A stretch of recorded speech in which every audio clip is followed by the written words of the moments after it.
los 70, la idílica ciudad balneario de Santa Cruz, California, se sumiría en el pánico. Casi a diario hallaban un trozo de cuerpo en algún lugar o devuelto por el mar. Mujeres jóvenes, inocentes, eran violadas, asesinadas y desmembradas. Tomó la bolsa con los restos y la lanzó hacia allá. Y entre tanto el escurridizo asesino estaba debajo de las narices de los policías que lo buscaban. Tenía muy buena disposición. Era un tipo agradable. ¿Qué clase de hombre comete crímenes tan horrendos? Practicó sexo oral con una cabeza decapitada. ¿Fue el espantoso resultado del ambiente en que vivía? Su madre lo encerraba en un cuarto del sótano en las noches porque pensaba que podría atacar sexualmente a sus hermanas. ¿O este verdugo de jovencitas nació para matar? Él solía estallar. ¡Ah!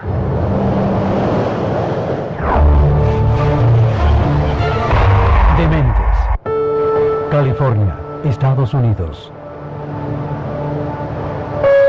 Santa Cruz. Hasta principios de los 60, Santa Cruz era una pequeña ciudad balneario con muchos surfistas y tranquilos jubilados. Pero su universidad saltó a primera plana de los periódicos en 1965. Era el amanecer de los hippies, la era de Acuario, con mucha libertad y vida algo despreocupada. Mucha de la contracultura, mayormente llegada del área de San Francisco, muchos recién llegados, los llamados tipos hippies, terminaron formando comunidades en el condado de Santa Cruz, lo cual atrajo a mucha gente joven, sobre todo a muchachas. Venían de todas partes del país para experimentar esa forma de vida liberal.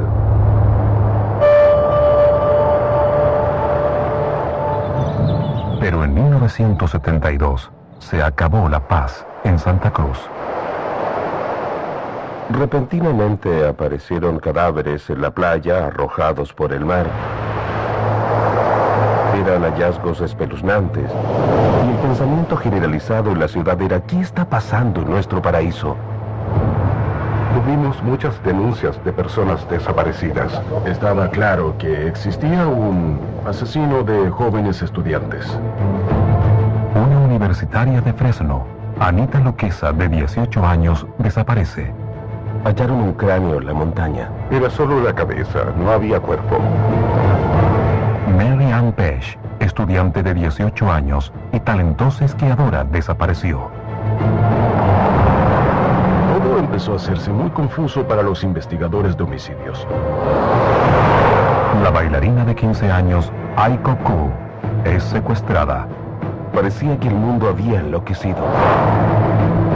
Cindy Scholl, de 18 años, que pagaba sus estudios trabajando de niñera, se extravía. Recuerdo que ansiaba que lo atraparan, lo sacaran de las calles, lo detuvieran, lo encerraran. Los medios lo apodaron como el asesino de las colegialas. Cada vez que veíamos a una menor de 18 años pidiendo un aventón, la recogíamos y la llevábamos al centro juvenil. Muchos protestaban diciendo que violábamos el derecho de libre circulación, pero en realidad solo tratábamos de salvar vidas. El horror continúa. Rosalind Thorpe, de 23 años, desaparece del campus en Santa Cruz. Siempre que informaban una desaparición, temíamos que se tratara de otra víctima de homicidio. Y un estudiante de 21 años, Allison Liu, desaparece para siempre. No teníamos idea de quién era el culpable. No sabían qué era lo que sucedía. Los asesinatos indiscriminados son muy difíciles de aclarar porque no hay motivo aparente. La cultura de la época comprendía abundante consumo de drogas asociado con el movimiento hippie. Supongo que nosotros tendimos a creer que la criminalidad tenía que ver con eso. En abril de 1973, dentro de una investigación rutinaria de porte de armas, el detective Michael Aluffi se enfrentó no con un hippie drogado, sino con un joven de cabello corto, conservador y conocido por la policía local. La oficina del sheriff en la que trabajaba recibió lo que llamamos registro de ventas al detalle. Uno de nuestros analistas de archivo nos mostró un documento y dijo, este sujeto trató de comprar un arma y su prontuario aparece tachado, pero pude establecer, sin embargo, que estuvo involucrado en un asesinato en el condado de Madera hace unos años. Afectuosamente conocido como Big Ed, Edmund Kemper, de 2 metros 3 centímetros y 140 kilogramos, era un visitante habitual del bar de los policías, el Jury Room. Él solía acudir a un bar de la ciudad donde los policías íbamos después del trabajo y hablábamos y nos divertíamos. Tenía mucha personalidad, era muy amistoso, bastante comunicativo y resultaba muy simpático. Y dijimos, ¿quién irá a confiscarle el arma a este sujeto? Porque como constaba en el prontuario, medía más de 2 metros y pesaba más de 140 kilos, un verdadero gigantón. Siendo yo el detective más joven, me tocó a mí. Había cierta inquietud entonces, debido al tamaño que tenía. El hombre era grande, con un arma, y yo muy pequeño. Aunque no conocido por Aluffi, el dueño del arma no era en absoluto considerado sospechoso en los asesinatos de mujeres. Big Ed vivía con su madre en una agradable calle suburbana. Pero la numeración era confusa. Aparcamos a ese lado y dimos un vistazo. No podíamos encontrar la casa. Había varias casas que parecían compartir la numeración, de modo que no estábamos seguros. Según los datos que teníamos, estábamos en el lugar indicado, cuando de pronto se acercó un auto y se estacionó cerca del nuestro. Le dije a mi compañero, le preguntaré a ese hombre dónde vive Kemper. Yo me acerqué al vehículo y un caballero estaba inclinado en el asiento delantero con la puerta abierta, buscando algo debajo del tablero. Fue entonces que le dije, disculpe, ¿podría hablarle un segundo? El hombre salió del auto, salió del auto, salió del auto, salió del auto. De inmediato supe que era el señor Kemper, el hombre que buscábamos, porque me sobrepasaba en altura y yo mido 1,80 m. Bueno, le expliqué de qué se trataba, que era necesario que me entregara su arma para asegurarnos que estaba legalmente autorizada. Fuimos al maletero. Él tenía las llaves en un bolsillo y cuando quiso sacarlas, mi compañero y yo reaccionamos en forma instintiva. Entonces nos separamos y yo me puse a un lado del auto y él se puso al otro lado, ambos listos para desenfundar. Lo único que había ahí era un rollo con una especie de manta y una toalla. Él quiso tomar eso, pero le dije, no, un momento, yo lo haré. Extendí el brazo, tomé el bulto y adentro estaba el arma que buscábamos. Noté que no había nada más en el maletero, ni siquiera estaba forrado o algo así. Me pareció poco usual, pero tomamos el arma y nos fuimos. Aluffi entregó el arma en la oficina y se olvidó de ella.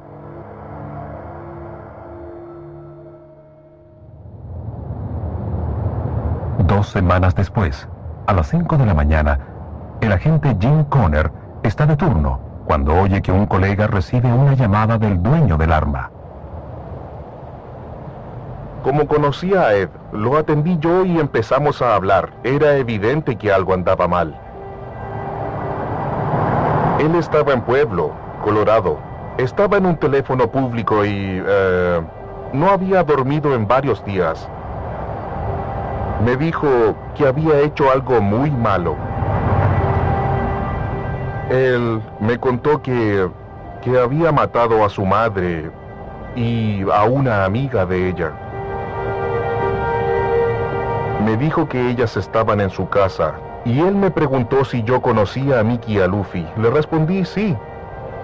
Y él agregó, bueno, cuesta ubicar mi casa. A Luffy sabe encontrarla fácilmente, porque él estuvo ahí cuando me confiscó el arma. Los agentes contactaron al detective a Luffy en su casa. Estaba ahí, de pie, recibiendo toda esa información y asimilándola con un sentimiento agobiante que me hacía estremecer el cuerpo y me hacía pensar que esto no podía ser real.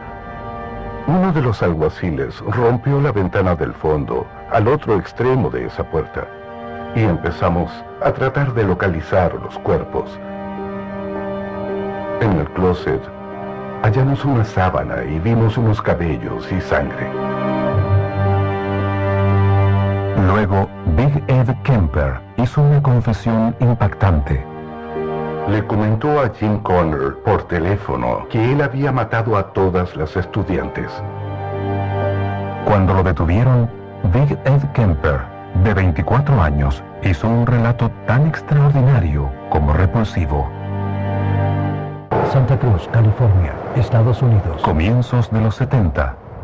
El balneario californiano de Santa Cruz se ve sacudido por la misteriosa desaparición de varias jóvenes universitarias y una sucesión de descubrimientos espantosos. Luego, en abril de 1973, Edmund Kemper, de 24 años y 2 metros 3 centímetros, confiesa inesperadamente que él es el infame asesino de las colegialas y que ya lleva 10 víctimas en su lista.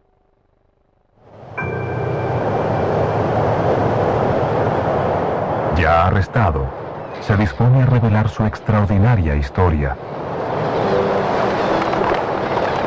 Este asesino tuvo una vida muy alucinante.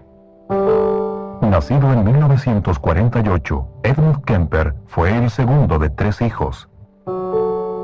Su padre y su madre fueron muy represivos, muy estrictos. No había manera de complacer a ambos.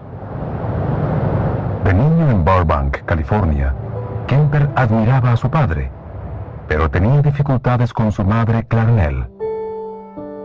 Ella era una persona castigadora y creó resentimiento en él. Ella era dura, muy agresiva, sí. Al parecer lo humillaba cuando era menor, con abuso verbal. Mi impresión es que era muy grosera. En 1957, tras varios años de infeliz matrimonio, los padres de Edmund, entonces de 9 años, se divorciaron. Edmund, su madre Clarnell y sus 2 hermanas se marcharon de casa. El niño ya se comportaba extrañamente. Reveló una compleja patología cuando niño. Le cortaba la cabeza a las muñecas de sus hermanas y además las deformaba. A los 10 años de edad comentó que si lo hacían besar a su maestra alguna vez, se vería obligado a matarla. Si uno se detiene a pensar que un niño de 10 años tenga ese tipo de pensamientos, no puede evitar preguntarse qué se le puede ocurrir más adelante. El joven Kemper estaba desarrollando una vida de fantasías violentas. Pasó de romper muñecas a sacrificar animales. Admitió una vez haber enterrado un gato vivo para después desenterrarlo y jugar con él. Realmente hay muchos asesinos sexuales en serie que tienen antecedentes de torturar y matar gatos, masacrarlos. ¿Por qué gatos? Porque los gatos son un símbolo femenino. Kemper mostraba los signos de alerta que el FBI ha identificado como propios de una cantidad de numerosos asesinos en serie. Se trata principalmente de hombres jóvenes que experimentan fantasías aberrantes, destructivas y violentas antes de su adolescencia. Se trata de individuos que provienen de hogares deshechos, madres frías, distantes y padres ausentes por divorcio o abandono. Suelen torturar animales, responden a patrones identificables.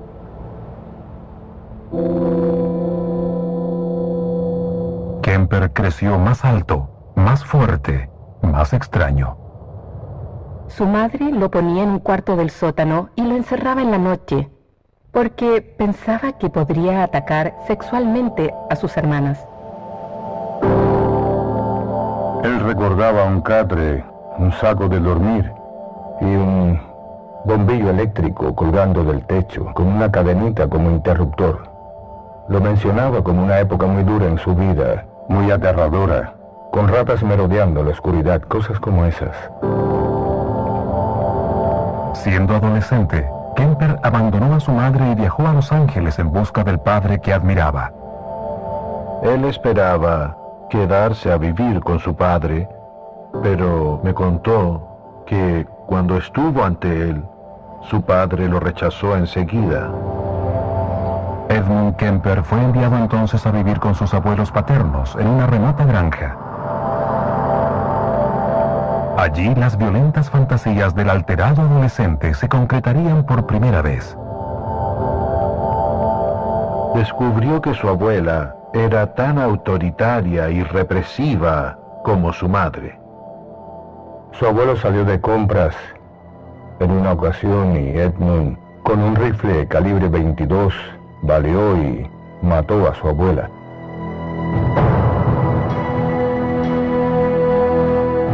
Consciente de que su abuelo regresaría y vería a su mujer muerta, siendo ambos ancianos, él decidió que su abuelo no debería pasar por ese trauma, de modo que cuando llegó le disparó y lo mató.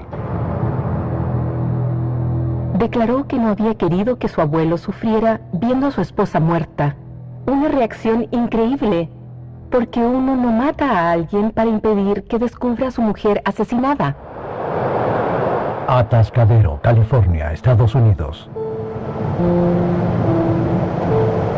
Se diagnosticó a Kemper como paranoico esquizofrénico y fue internado en el Hospital de Seguridad Estatal de Atascadero. Ese lugar donde lo internaron fue muy perjudicial para él. De hecho, aprendió una cantidad de malas acciones. El doctor William Schamberger integraba el personal médico. En esos días, teníamos 1.600 pacientes en el hospital. Había tal vez un par de docenas de ellos que habían cometido asesinato y unos 800 abusadores sexuales con grados de demencia. Teníamos solamente 10 psicólogos en la plantilla. Aunque no era terapeuta de Kemper, Schamberger tenía contacto diario con el sujeto. Él era un tipo brillante, y eso resultaba obvio al hablar con él. Era una especie de paciente, digamos, modelo. El simpático Kemper se convirtió pronto en asistente confiable para el personal de psicólogos que lidiaba con cientos de abusadores sexuales. Tenía libre acceso a los archivos, donde había descripciones detalladas de métodos aplicados en diversos crímenes, así como también en técnicas de encubrimiento. Hay que recordar que tenía 15 años cuando ingresó al hospital y que nunca había tenido una experiencia sexual. En general, se advierte que el niño desarrolla esas fantasías violentas y en su adolescencia se suma el elemento sexual, con lo que tienen fantasías sexuales y entran en la práctica de usar a las personas, se podría decir como objetos antes que como parejas. Quieren hacerle algo a alguien, no hacerlo con alguien.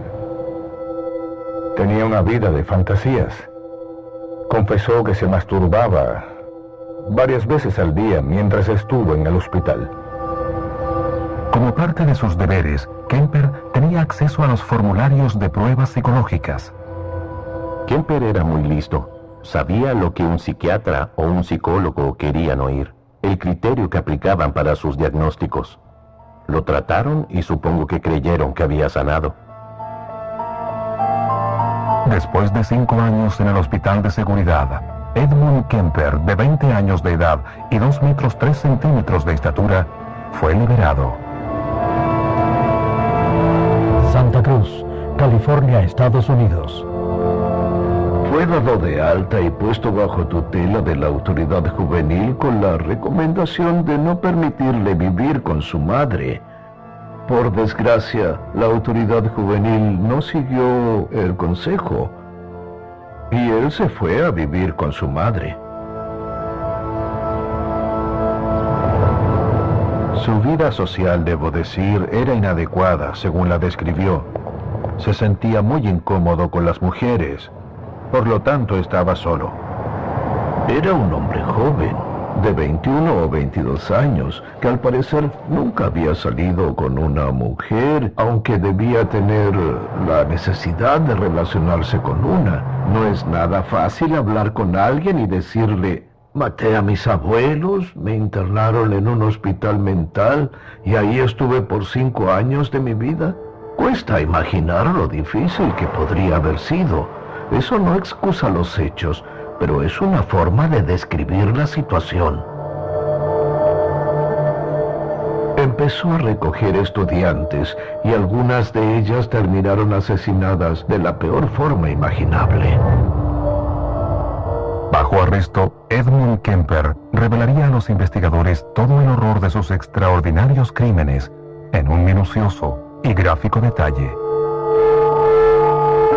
Esta es una de las más graves y complejas patologías sexuales que he encontrado. Declaró muchas cosas perturbadoras. En 1973, después de la desaparición y asesinato de media docena de estudiantes universitarias, los detectives tienen a Edmund Kemper preso. Y el asesino de más de 2 metros estaba ansioso por hablar. Condujo a los detectives a las escenas de sus crímenes y explicó sus actos en escalofriantes detalles a quien quisiera oírlo. Habló y dio toda la información que uno pudiera desear, deteniéndose con pormenores en lo que había hecho a las jóvenes. Los asesinos en serie los podemos clasificar en 2 grupos. Un grupo de ellos en ningún momento quiere hablar acerca de su conducta criminal con mucho detalle, mientras que el segundo grupo de estos asesinos se desespera por hablar de sus crímenes, ansían figurar como protagonistas. Sí. Declaró muchas cosas que eran perturbadoras. Los investigadores se enteraron de que Kemper había pasado meses perfeccionando su táctica para secuestrar. Pasó bastante tiempo viajando por la zona central de California hasta Los Ángeles. Lo que hacía era buscar chicas que pidieran un aventón para ensayar lo que haría. Invitaba a subir al auto a mujeres jóvenes y las miraba, las estudiaba, imaginaba tocarles los senos, y podríamos decir que sentía mucha curiosidad sexual sobre ellas. A través de estos viajes, Kemper perfeccionó su apariencia inocente y también sus planes. Solo entonces sintió confianza suficiente para concretar sus fantasías. Berkeley, California, Estados Unidos. El 7 de mayo de 1972, Edmund Kemper recogió a 2 jóvenes de 18 años, Mary Ann Pech y su amiga Anita Luquesa, cerca del campus universitario, en Berkeley. Ellas subían al auto, él reanudaba la marcha y acto seguido decía: «Oh, parece que tu puerta no cerró bien». Era un tipo enorme, se inclinaba y alcanzaba bien la puerta, la abría y la cerraba y bloqueaba el mecanismo con esto. De modo que, si ellas se asustaban y querían salir, no podían abrirla de ninguna manera. Kemper las llevó a un lugar alejado. Dijo a los detectives que amenazándolas con un arma había obligado a Anita a entrar al maletero. Luego volvió al auto y apuñaló a Mary Ann hasta matarla.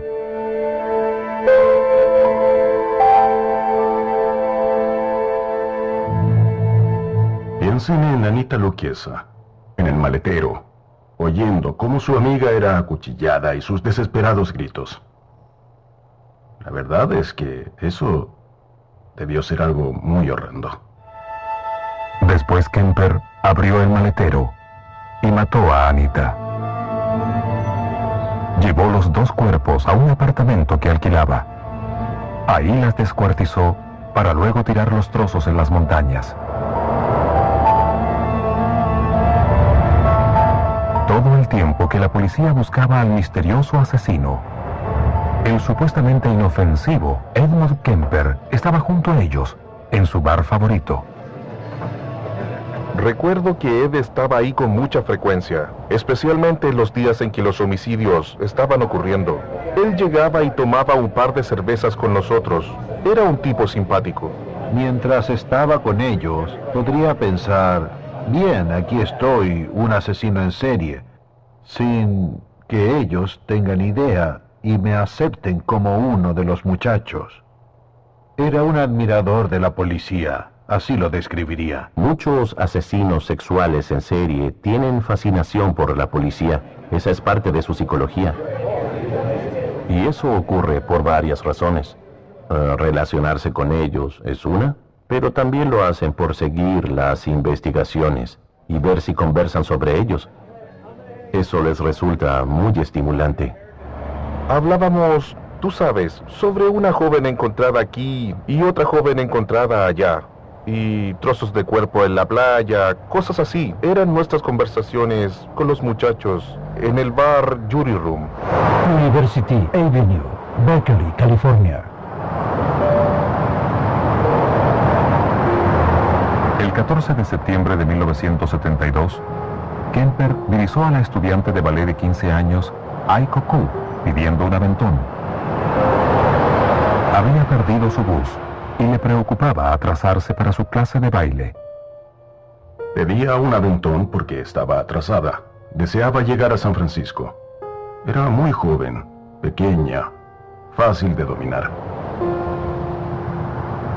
Subió al auto, recondujo por el puente a San Francisco, pero para infortunio de ella, siguió su camino. La jovencita estaba aterrada, obviamente. Kemper maniató, amordazó y asfixió a la joven.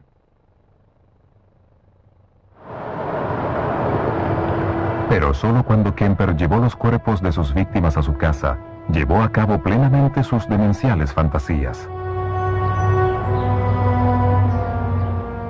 En la mayoría de los casos, copulaba con la mujer muerta. Practicaba el sexo con todo el cuerpo de ellas. A veces también lo hacía con un cuerpo decapitado.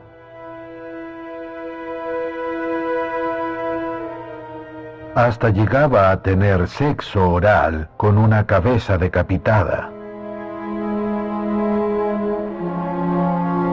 No es inusual que un asesino en serie tenga relaciones sexuales con un cuerpo decapitado, porque para ellos no se trata de una persona, es solo un objeto. Tengo el poder de hacer lo que quiera con esta mujer. Es mía y puedo hacer todo lo que despierte mi interés. Puedo hacer todo lo que había soñado. Y nadie puede impedírmelo. El poder tiene mucho que ver, pero sobre todo es patología sexual extrema. Para evitar ser descubierto, Kemper cortaba en partes los cuerpos de sus víctimas y los abandonaba en lugares diferentes. Uno de ellos estaba a minutos de la casa del detective Terry Medina. Cuando me enteré de que él había estado aquí, reflexioné. Eso me hizo pensar desde luego en mi esposa. Teníamos 2 niños pequeños entonces y mi mujer pasaba mucho tiempo sola. Eso me dio una sensación muy rara en la boca del estómago. Era un depredador.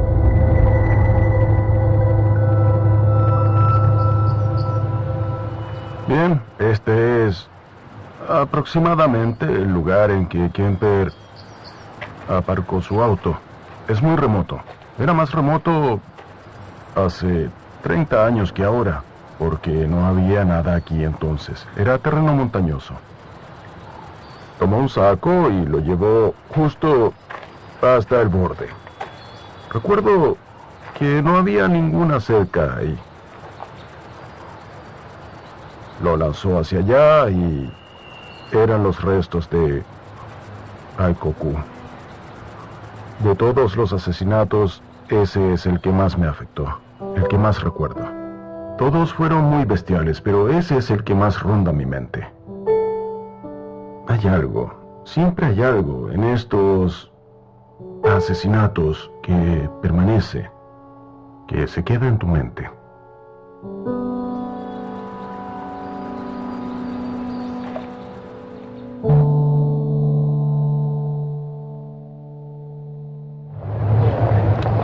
Kemper continuaría quitando la vida a otras estudiantes. Rosalind Thorpe, de 23 años.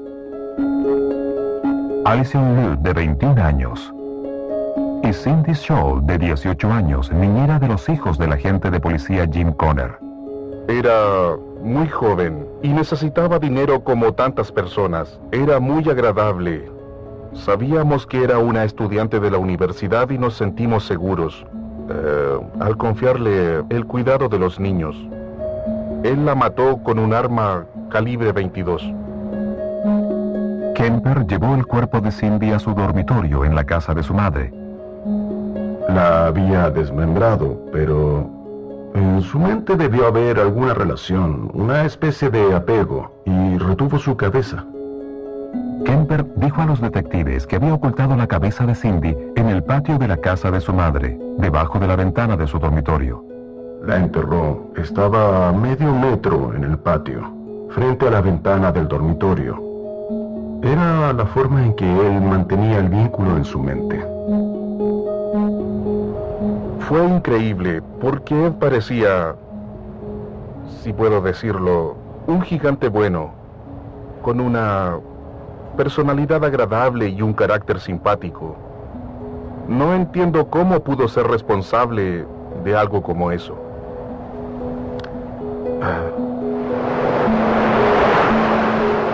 Además del asesinato de sus abuelos, Edmund Kemper había quitado la vida a 6 mujeres jóvenes. Enseguida cometería el asesinato que siempre había deseado. En marzo de 1973, Edmund Kemper, de más de 2 metros de estatura, había secuestrado y asesinado a 6 mujeres estudiantes, sin despertar sospechas. Pero en abril, una visita rutinaria del detective Michael Aluffi para confiscarle un arma de fuego hizo que Kemper se alarmara y entrara en pánico. Durante el procedimiento en que le requisé el arma, Kemper tuvo la impresión de que jugaba al gato y al ratón. Pensó que le tendíamos una trampa, que sabíamos que era el asesino. A Kemper le inquietó que su madre Clarnell supiera lo que él hacía. No quería que ella sintiera vergüenza ante esos crímenes.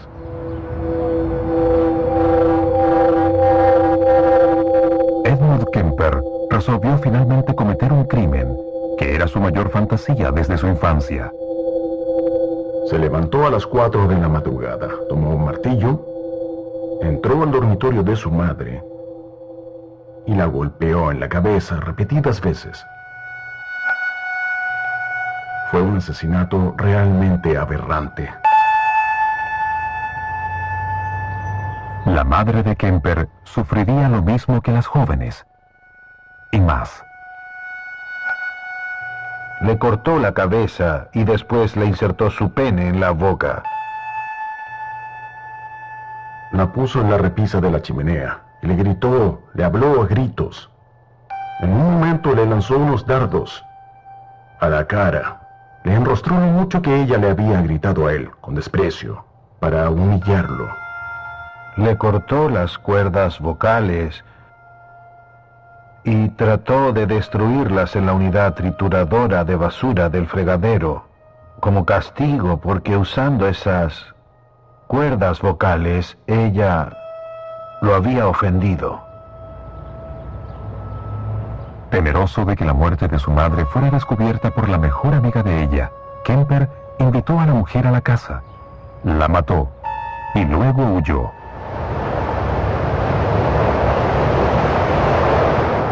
Solo después de conducir 3 días sin descanso, llamó a la policía y se entregó.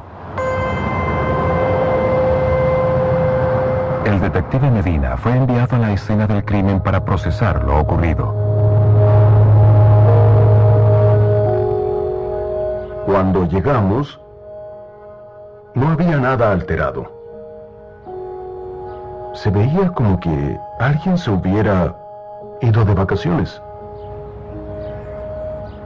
Volteamos el colchón y, por cierto, estaba empapado de sangre. Y había una nota ahí. Él dejó una nota. Decía, perdón señores por el desorden, pero en realidad no tuve tiempo. Fue la primera vez en mi carrera, y estuve en esto por 43 años, que hallé un mensaje del asesino.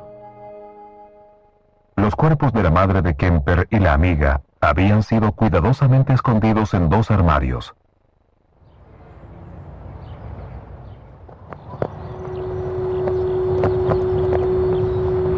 En octubre de 1973, Edmund Kemper iba a ser juzgado por asesinato múltiple.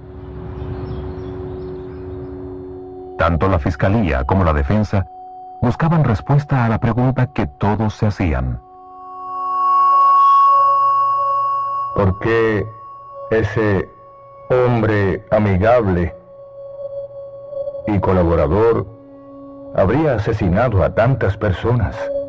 El investigador de la defensa, Harold Cartwright, pasó más de 100 horas entrevistando a Kemper.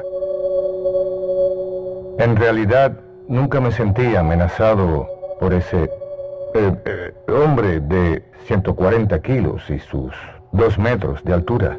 Era un hombre inmenso. Parecía ser un gigante bonachón.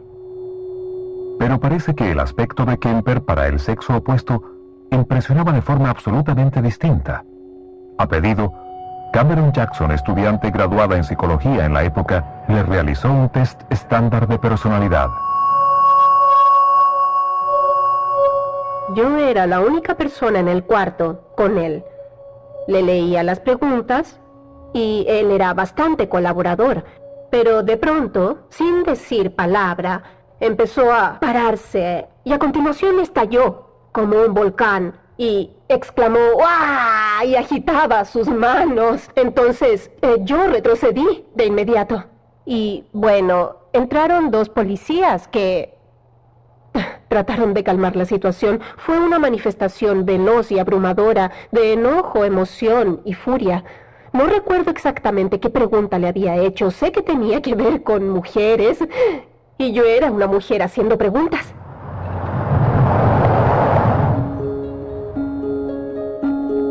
En el tribunal, se reprodujeron las confesiones grabadas de Kemper. Recuerdo haber estado en el proceso, escuchando las confesiones grabadas de Kemper, mirando alrededor y viendo los rostros de los padres de las jóvenes asesinadas, con el trauma y la agonía de todo el calvario que estaban viviendo. En la cobertura de esos horribles crímenes, creo que el componente menos cuidado es las víctimas. Hay una breve mención de sus nombres habitualmente. Ellas fueron jóvenes universitarias dedicadas a completar una carrera, pudieron elegir tener una familia, pero todo eso se perdió cuando llegó el criminal y las asesinó. ¡Qué tragedia para esas familias donde una joven mujer fue raptada y asesinada! El dolor continúa tan vivo hoy como en 1972.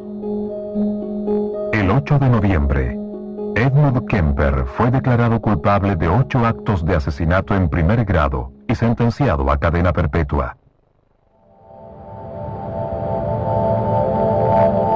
¿Qué indujo a Kemper a quitar la vida a 10 víctimas inocentes?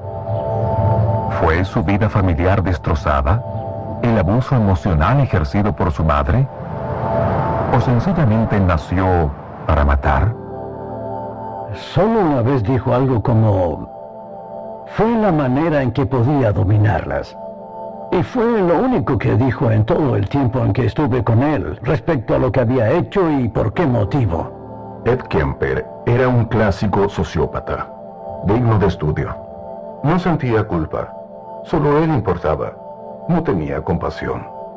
Es muy difícil decir cómo veía lo que había hecho. ¿Acaso una persona que es carnicero tiene remordimientos por trozar un pollo? No lo sé. Lo dudo. Pienso que él solo veía objetos que podía desmembrar. De hecho, uno considera cosas y dice, está bien, algo le ocurría, algo no funcionaba en su cerebro. Tenía un desequilibrio químico, pero también lo mirabas y te decías, no, eso fue por su entorno, por la forma en que se crió.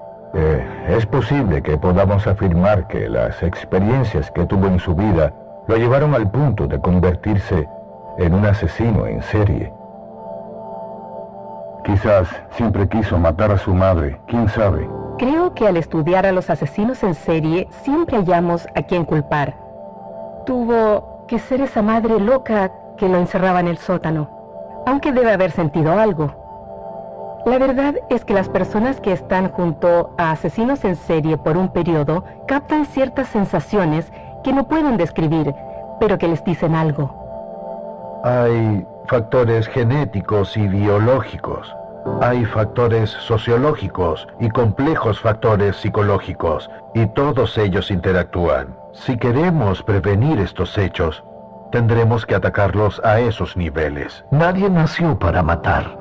Creo que todos nacemos con una serie de ventajas y desventajas en las condiciones físicas, mentales y emocionales. Creo que a la gente le ocurren cosas. La mayoría es capaz de enfrentarlas y controlarlas, pero una minoría no.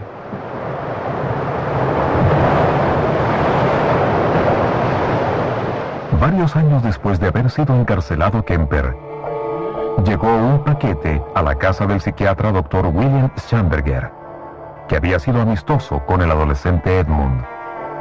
Recibí por correo este tazón de Ed Kemper. Decía que le había tomado casi un año hacerlo. Y se ve que es algo muy complejo. Es como un tazón deforme. Aquí tiene unas inscripciones. Dice, le ruego perdonarme. Y al fondo dice, nunca le prometí ser un ángel. Esto creo que tiene la intención de ser una excusa muy seria. Creo que una parte de él lo habría dado todo por ser una persona normal.